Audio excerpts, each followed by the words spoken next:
My name is Peter Hinson. I have a background in startups, and now I teach at London Business School, and I'm the author of The Network Always Wins.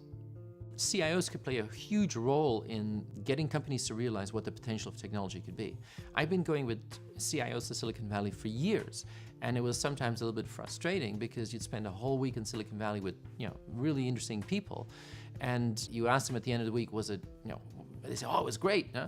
And then you ask, but what are you going to do when you go back? You say, oh, nothing. Huh? Whereas today, if you expose senior business people to what is happening there, they realize the potential. I think CIOs have been in a position in the past where they didn't think it was their role to actually take their company on that journey towards transformation.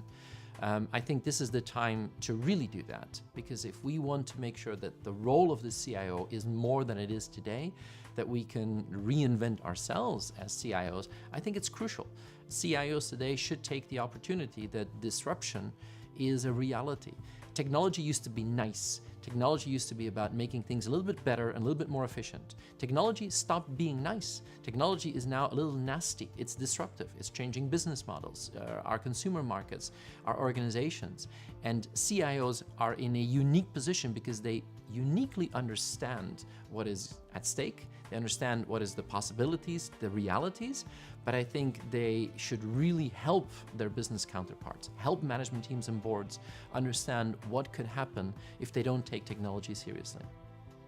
I really like to expose companies sometimes to some of the violence that is now almost very tangible in places like Silicon Valley. And one of my favorite experiences in the past couple of years is I took a group of very senior people from the insurance industry. We put them in a driverless car, a Google driverless car, and we drove them around for half an hour, and they came out white as a ghost.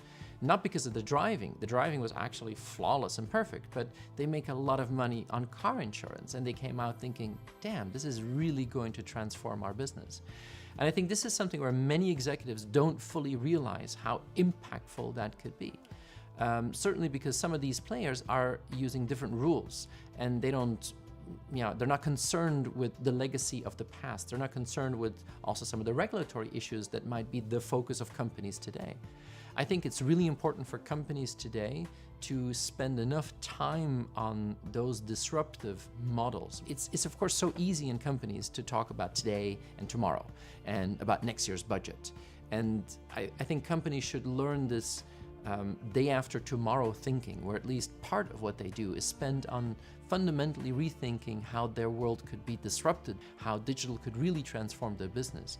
And I think companies have to spend a lot more time on this day after tomorrow thinking.